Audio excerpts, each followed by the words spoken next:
Hay una guerra espiritual que principió desde antes de la creación de la tierra. La Biblia nos enseña que desde antes de la fundación de la tierra estaba Dios en su reino. Y ahí en su reino había diferentes ángeles, querubines y serafines. Y entre los ángeles que había unos querubines, en este caso uno de ellos en particular, que su nombre era Lucifer. Pues llega el momento en que Lucifer principió una guerra antes de la fundación de la tierra. La Biblia nos enseña que Lucifer engañó a un tercio de los ángeles, o hizo que un tercio de los ángeles lo siguieran en una rebelión en contra de Dios. Y ahí principió una tremenda guerra cósmica antes de la fundación de la tierra. Un tercio de los ángeles le siguieron y dos tercios se quedaron con Miguel, que también era un general de los ángeles, y también se quedaron con Gabriel. Y ahí empezó una lucha tremenda de los ángeles de Dios en contra de los ángeles de Satanás. Dos tercios de los ángeles de Dios que seguían fieles a Dios en contra de un tercio de los ángeles que siguieron a Lucifer, quien más tarde, a causa de su rebelión, vino a ser llamado Satanás. Bueno, la Biblia nos enseña a grandes rasgos que los ángeles de Dios prevalecieron, ganaron en contra de los ángeles de Lucifer. Lucifer fue lanzado a la tierra, y una vez que fue lanzado a la tierra, ahí en la tierra, ahí él hizo un desorden. Dice la Biblia: en el principio creó Dios los cielos y la tierra. Génesis capítulo 1 versículo 1. Pero el versículo 2 dice: y la tierra estaba desordenada y vacía. En este caso, Dios es un Dios de orden, pero Satanás, Lucifer, es un ángel, un demonio, un diablo de desorden. Y él trajo desorden a esta tierra. Más tarde Dios, en su misericordia, crea a el hombre, a Adán y Eva. Cuando Dios crea a el hombre, a Adán y Eva, Satanás en ese tiempo había hecho el desorden, y en una forma ilegal, sin que Dios le diera la autoridad, estaba reinando sobre la tierra, si pudiéramos decir de esta manera, y creando un tremendo desorden. Pero cuando Dios crea a Adán y Eva, Dios le dice a Adán y Eva: quiero que ustedes gobiernen sobre la tierra. Y Dios le dio autoridad al hombre de señorear sobre la tierra. El diablo se enojó y el diablo dijo: no, eso no puede ser. Si no pude reinar en el cielo, al menos yo debería gobernar en la tierra. Y él estaba gobernando, pero gobernando en una forma sin autoridad. Cuando Dios le da la autoridad al hombre, le da la autoridad a Adán y Eva, la autoridad aún para reinar en la tierra, y aún le dio la autoridad por sobre encima de Satanás, sobre todo lo que se arrastra sobre la tierra. Pero Eva, el diablo era astuto, y fue y engañó a Eva, y le dijo: mira, si tú comes de este fruto que Dios dijo que no comieras, porque Dios le había dicho a Adán y Eva que podían comer de cualquier árbol del fruto, menos del árbol de la ciencia del bien y el mal. Pero Satanás, engañando a Eva, le dijo: no, lo que pasa es que Dios no quiere que comas, porque Él sabe que si tú comes, tus ojos van a ser abiertos para que sepas entre el bien y el mal, y seréis como Dios. Óigame, la tentación de Satanás para Eva era que iban a ser como Dios. Él, en tiempo atrás, también cuando se rebeló, él quiso ser como Dios. Ahora tentaba al hombre, a Adán y Eva, para que ellos fueran como Dios. Bueno, pues la historia nos dice que Adán y Eva, en esa lucha que hubo en la tierra, en el jardín del Edén, ahí Adán y Eva obedecieron a Satanás y vinieron a caer bajo el dominio de Satanás. Pero Pero al pasar el tiempo, esa guerra continuó. Esa guerra continuó. Más tarde, Dios en su misericordia envía a Jesucristo a esta tierra y la guerra continúa. Satanás tentó a Jesucristo. Satanás hizo guerra a Jesucristo. De hecho, desde que nació quiso matarlo, pero al final sabemos la historia. Jesucristo venció a Satanás. La Biblia dice que despojando a los principados y potestades, los exhibió públicamente, triunfando sobre ellos en la cruz. Jesús derrotó a Satanás y lo hizo por ti y lo hizo por mí. Pero la guerra todavía continúa, aunque el enemigo ya ha sido derrotado. Todavía pelea con su arma, que es el arma de guerra. Y hoy tú y yo, los que hemos aceptado a Cristo Jesús como Salvador, también estamos en una guerra. Y si tú no sabes que estás en una guerra, entonces eres presa para el enemigo. La Biblia dice que somos soldados de Cristo Jesús, que estamos en una milicia, que las armas de nuestra milicia, de nuestra batalla, no son carnales, sino son armas poderosas para la destrucción de fortalezas en Cristo Jesús. Y la Biblia nos enseña sobre 7 armas de guerra, que es lo que hoy quiero hablarte. 7 armas de guerra. En el libro de Efesios capítulo 6, versículo 12 al versículo 18. Mucha atención, por favor. Dice así en Efesios capítulo 6, versículo 12 al 18: porque no tenemos lucha contra sangre y carne. Lo primero que miramos aquí, que nuestra lucha no es meramente una lucha contra seres humanos, sino la verdadera lucha es contra demonios, literalmente. La Biblia dice contra principados y potestades, o sea, contra Satanás y sus demonios. Contra los gobernadores de las tinieblas, contra demonios que quieren gobernar nuestras vidas. Dios quiere que su gobierno reine en esta tierra. Inclusive Él nos dijo en el libro de Mateo capítulo 6, que cuando oremos desde el versículo 10 al versículo 12, ahí dice que cuando oremos digamos: venga tu reino, venga tu gobierno. El trabajo de nosotros es traer el gobierno de Dios a esta tierra. Pero el enemigo se revela y él quiere gobernar aún sobre nuestras vidas. Gobierna ya sobre el mundo, pero quiere también gobernar sobre nuestras vidas. La Biblia dice que tenemos una lucha contra los gobernadores de las tinieblas. El enemigo quiere gobernar sobre tu mente, quiere gobernar sobre tus acciones, quiere gobernar sobre tus hijos, quiere gobernar tu vida y que te rebeles en contra de Dios.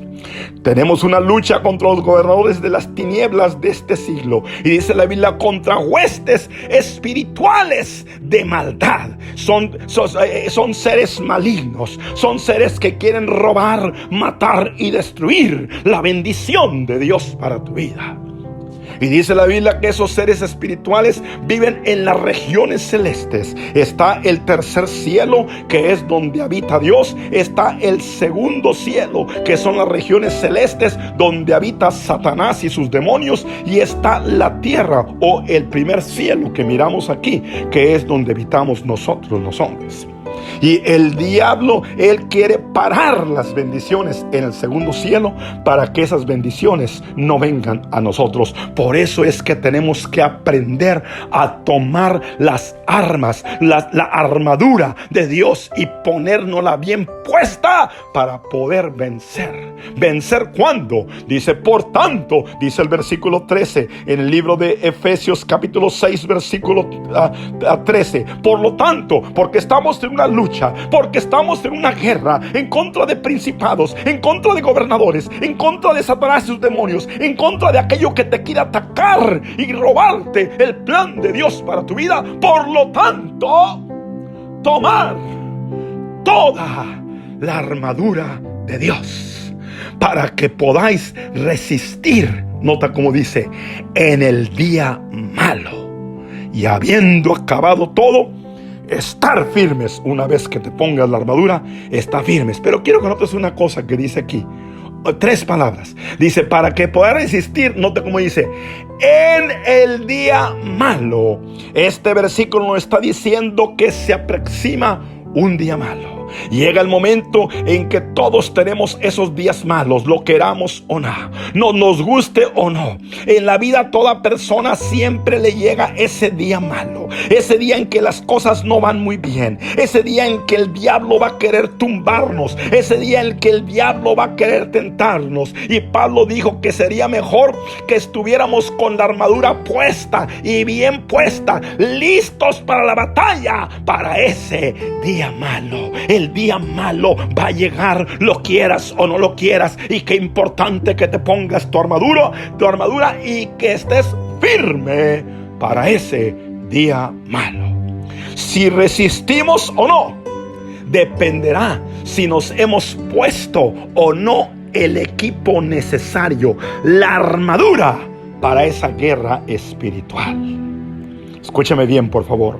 Hoy quiero hablarte sobre la armadura del cristiano, la armadura del soldado cristiano, la armadura del discípulo de Dios. Y el título del mensaje es 7 armas de guerra para vencer a Satanás.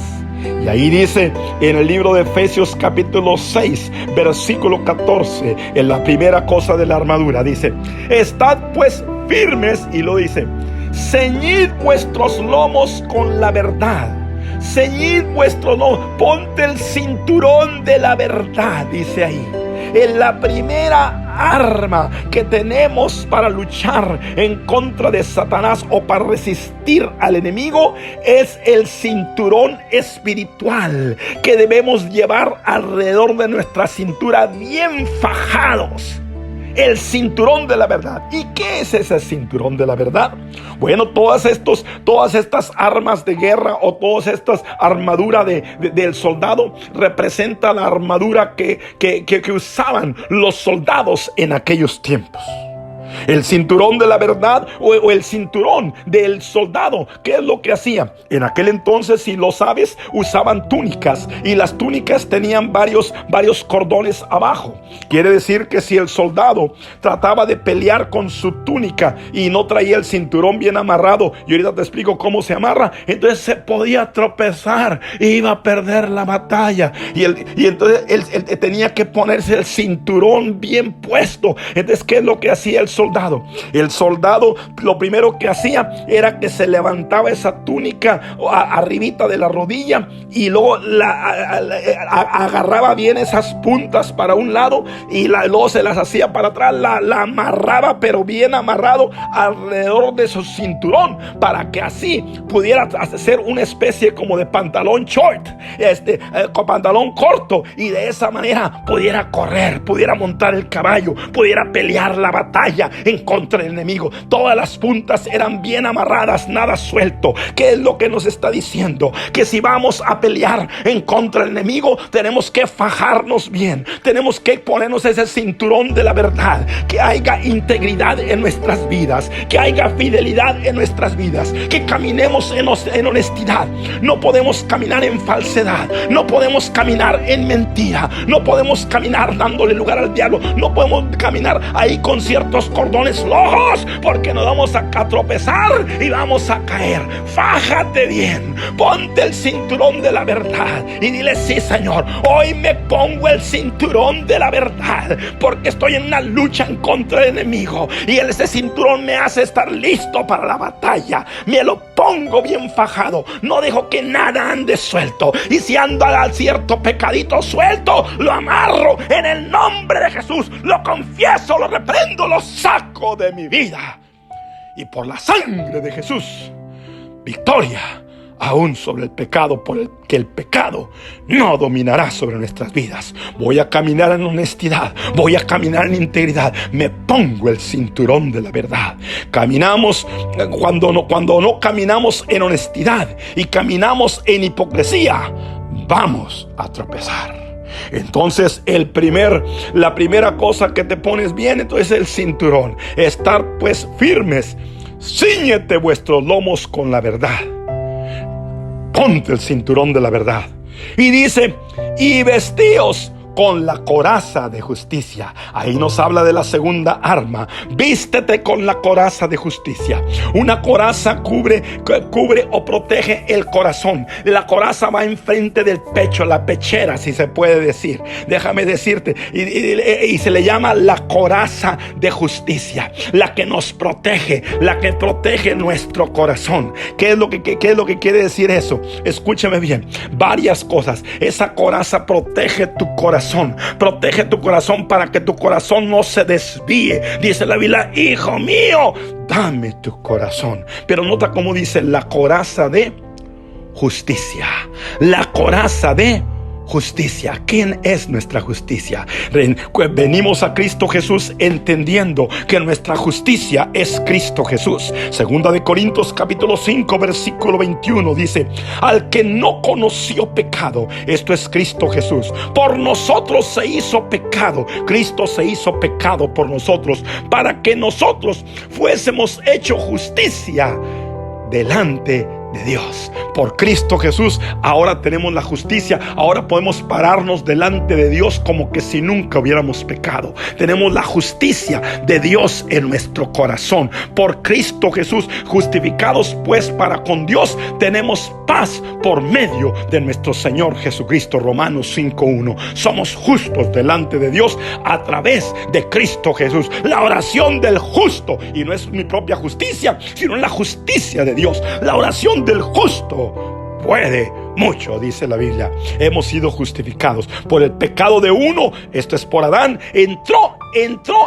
Todos fuimos constituidos pecadores, pero ahora por la justicia de uno, esto es Cristo Jesús, ahora todos hemos sido justificados. Ponte bien, entiende bien que la justicia no es tu propia justicia, es lo que Cristo hizo por ti. Él pagó por tus pecados en la cruz del Calvario y te ha hecho justo, te ha declarado justo delante de Dios. Bendito sea su nombre. En Cristo Jesús somos justificados.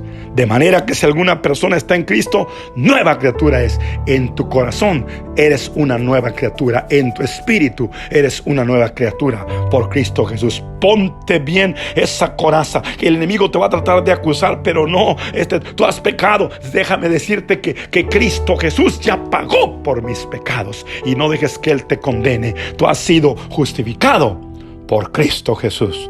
Ponte bien entonces la coraza de justicia, cubre tu corazón y ten cuidado entonces, ponte bien esa coraza de justicia. Y dice la Biblia también, el siguiente versículo, Efesios 6:15: y calzados los pies con el apresto del evangelio. Los soldados muchas veces inclusive hasta se acostaban con su calzado puesto, siempre listos para la batalla, porque de repente mientras estaban dormidos podía llegar el enemigo y tenían que prepararse rápido. No tenían tiempo para ponerse las botas, para ponerse el calzado, ya estaban listos con el calzado. Así también nosotros debemos estar siempre listos en Cristo Jesús para llevar el evangelio de la paz, ponernos el calzado del evangelio de la paz, llevar la paz a otras personas.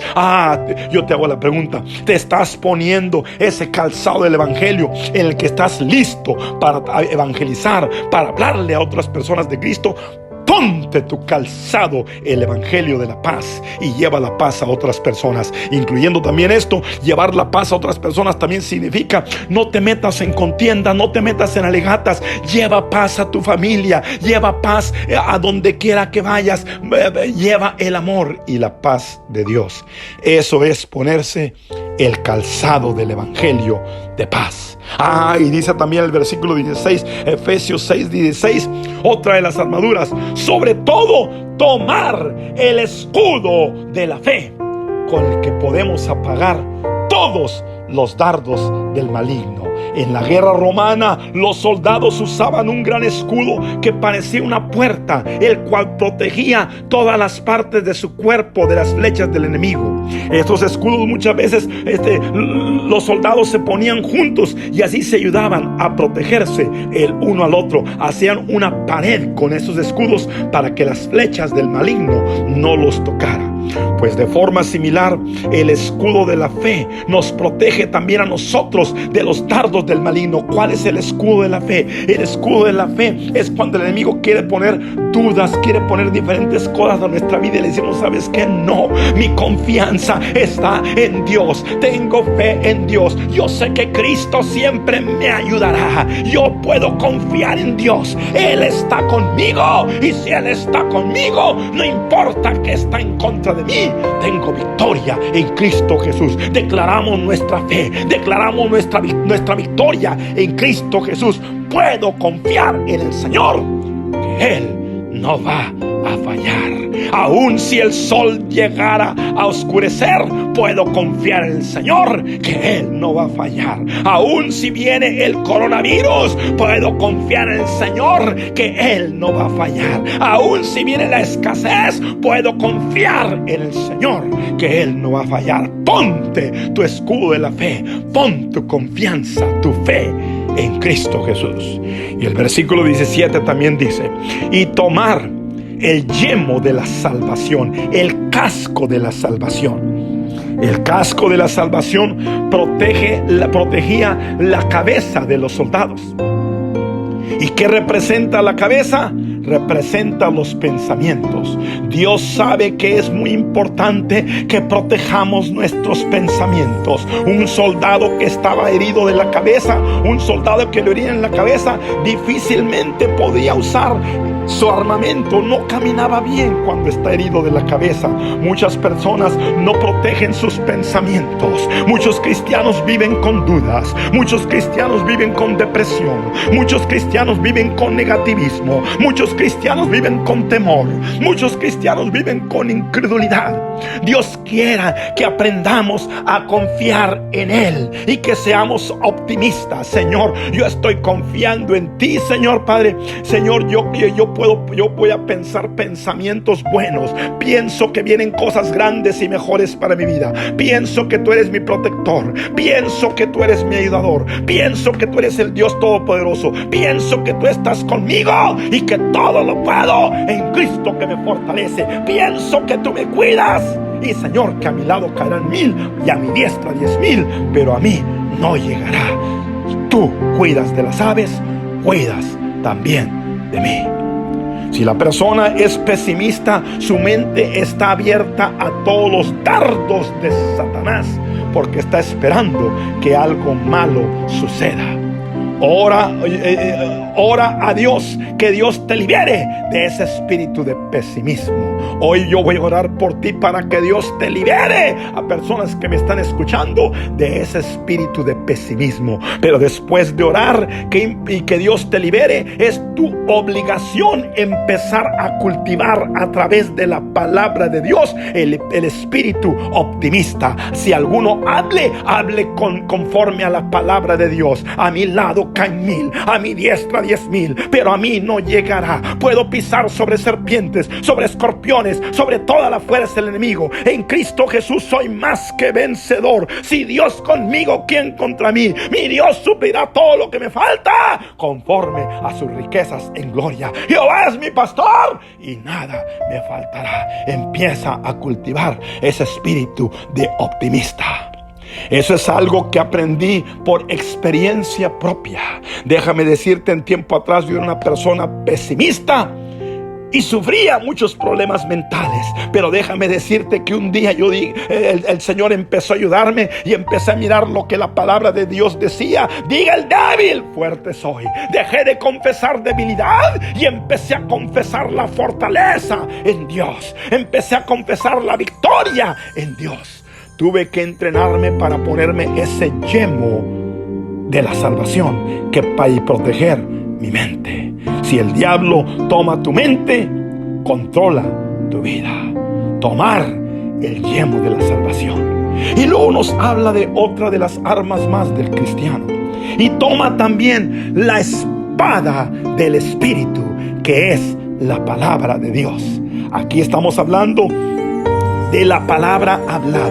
La espada del Espíritu es cuando empezamos a confesar la palabra de Dios, a empezar a hablar la palabra de Dios, que esa palabra se hace rema en nosotros, se hace viva en nosotros, y podemos decir: Señor, si tú lo dices, yo lo creo. Pues si tu palabra lo dice, así es, porque tú no mientes, Señor. Lo que tu palabra dice, así es, así será, y así tiene que ser. Y empezamos a hablar y a confesar la palabra de Dios, aún por las circunstancias de este mundo. Sabes que la espada es el único armamento que tienes para atacar al enemigo. La palabra es la única arma que tenemos para atacar al enemigo. Todas las demás armadura es para protegernos del enemigo, pero la espada es con la que atacamos. Por eso es que el enemigo no quiere que tú aprendas la palabra. Por eso que el enemigo no quiere que tú ores la palabra. Por eso que el enemigo no quiere que tú memorices la palabra. Por eso el enemigo no quiere que tú leas la palabra. Oh, la importancia de tomar la espada del Espíritu. La espada, déjame decirte, envainada es la palabra escrita, pero la espada sacada es cuando tú pones acción a esa palabra y empiezas a vivir la palabra. Toma esa espada del Espíritu y pelea en contra de tu enemigo. Pero ahora quiero llegar a la última arma, y pienso yo que es el arma más poderosa de todos. Ya vimos 6 armas espirituales. Vimos el cinturón de la verdad, vimos la coraza de justicia, vimos las sandalias del evangelio, vimos el escudo de la fe, vimos el yelmo de la salvación, vimos la espada del Espíritu. Pero ahora quiero llegar a una arma que es la que hace que todas estas funcionen. Efesios capítulo 6 versículo 18 dice: orando en todo tiempo, con toda oración y súplica en el Espíritu, y perseverando en ello, velando en ella con toda perseverancia y súplica por los santos. Esta séptima arma, que es el arma de la oración, es la que hace efectiva todas las demás armas. Es la que le pone unción, la que le pone el aceite a toda la armadura, para que la armadura pueda usarse en una forma efectiva. Es el arma que te da el poder, la sabiduría y la habilidad para usar en forma efectiva nuestras armas espirituales. El arma de la oración, la importancia de orar constantemente. Alguien dijo: nunca hago oraciones largas, pero nunca paso largos tiempos sin orar. O en otras palabras, esa persona está diciendo: constantemente estoy orando. Aún cuando voy caminando, estoy orando. Aún cuando voy manejando, estoy orando. Y a veces no sabemos cómo orar. ¿Y qué es lo que dice la Escritura? Nota que dice: orando en el Espíritu. Oro con el entendimiento, pero también oro con el Espíritu. Orar con mi entendimiento, en mi caso, es orar en español, pero orar en el Espíritu es orar en otras lenguas. ¡Wow!